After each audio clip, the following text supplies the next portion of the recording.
vacation finally. So I'm in the process of making up some bear medicine.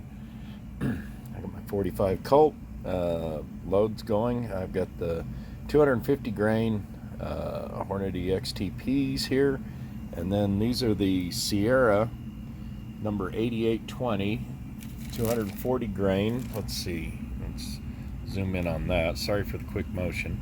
These are the bullets that Walter Bunning sent to me. Thanks, Walter. I appreciate that.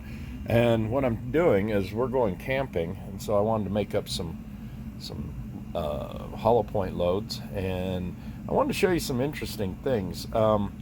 In the Hornady 10th edition here, okay, I go into the 45 Colt portion here, and it shows tight group 750 is max, bullseye 750 unique, get you up to 800 feet per second, 231 universal. Now universal and is showing one of the best Herco power pistol. Now I do have just a little bit of universal left, probably enough to make up 10, 15, maybe 20 rounds. But I've been hanging on to that universal for quite a while. Power pistol, Vita accurate number 5. Now accurate number 5 showing up here at the 850 range. But I wanted to show you my my old reloading 46th edition Lyman book, and it's showing here that now 2400 is one of the powders, and unique unique and 2400, two of my powders that I have on hand. Never even seen SR 4759, IMR 4227. Yeah, I've seen that. An HS7, but try and find any of these powders right now. But what I have on hand is unique and 2400. So just looking at the 250 grain jacketed hollow point, it's showing on unique 17.5 grains will get you 814 feet per second. Now, right here doesn't have that, but unique, it's showing. Sorry, unique showing 7.4 grains will get you to 800, and here it's showing 7.5 grains. Get you 801. Okay, so those are relatively consistent, right? No, 7.5 will only get you 625. So what's going on? Because it's going to take 9.3, according to the Lyman book, to get you up to 800 feet per second. Now, sorry for all the movement. The Lyman 50th edition, which I've just recently gotten, it's showing that unique, let's get this, 8.7 will get 877. Now I'm using 2400, and down here it's showing 16.5 will get you 900.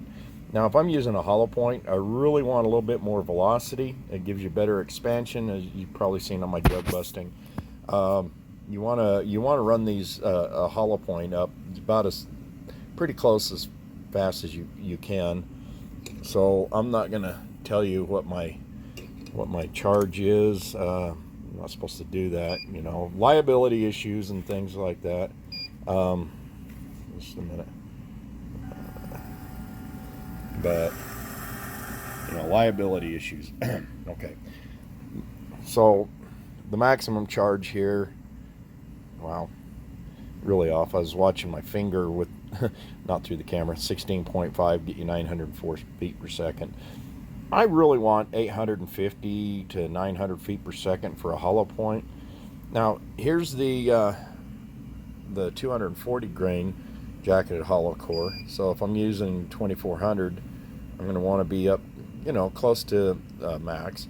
That's a pretty good velocity for 45 Colt. Again, we're in 45 Colt. But I come back to the Hornady. Since these are Sierra bullets, it's not going to list them. Yeah, it's got the the FTXs, but you try and find FTXs in 45 caliber. And 225 grain, that would be just about the minimum I would shoot in a 45 Colt. But, you know, 250 is pretty much your standard. But I don't get it with their velocities and things. I'm sorry. That was the, yeah, I don't have a Thompson Center contender. So, you know, I mean, you're still looking right down here in the 800 to 750 to 850 range for everything that Hornady's got in their velocities. And then you come back over here, you're not seeing the same bullet in the Lyman 46, but 2400 will get you up to, sorry for the shadow, 899. Okay, so 18.5. That's a little bit more stout than what the 50th edition says. There's right at, okay, 899, let's call it 900 feet per second, but 18.5, here we go moving again. And here, it's saying 17 will get you almost 1,000 feet per second. So who's right? You know, I consult many different bullet and powder manufacturers, and since this is an Alliant powder, I don't have the Alliant book.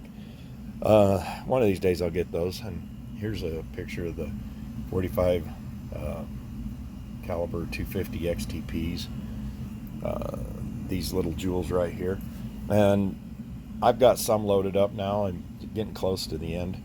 And then I've got these cases here that are all ready to go. We'll throw some 2400 in there. I'll load up these that Walter gave me. Thanks again, Walter. Really appreciate it. These are some that I've shot from previous video when I was doing the jug busting and chrono testing, and as you'll see coming up, some of the plate banging and things like that. And I've cleaned up all of my brass here, and there's 357s, 38s, here's some 45s.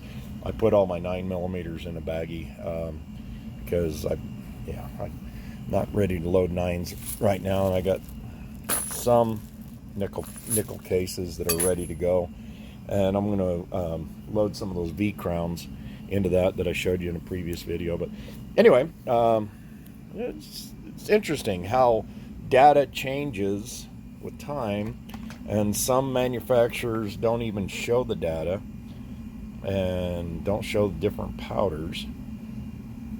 And this, like I say, this is the 46th edition, so it's a few years old. I think I got this, oh my god, I can't even remember how far back I got this 46th edition, but it goes back. I'll check the copyright here in a minute. But then you come over here, and the 50th edition is so much more, I would say, updated. So I don't know. It'd be really interesting when I get a chance to shoot these across the chrono and see if I'm anywhere close to 900 feet per second. My target is somewhere between 850 and 900, but I don't ever run complete max charges. But this is saying max charge 16.5. Okay, we're moving again. Sorry about that. And here it's saying max charge is 17.5, and with lower velocity. So I don't know if powders have evolved and you use less for better, or if their data was just completely wrong. And again, the 240 grain with 2400, 18.5 grains bring you right up to 900. And we're gonna move again. Sorry, I'm just trying to keep my editing cuts down. 2400, 17.0 grains bring you almost to 1,000. So big difference in data.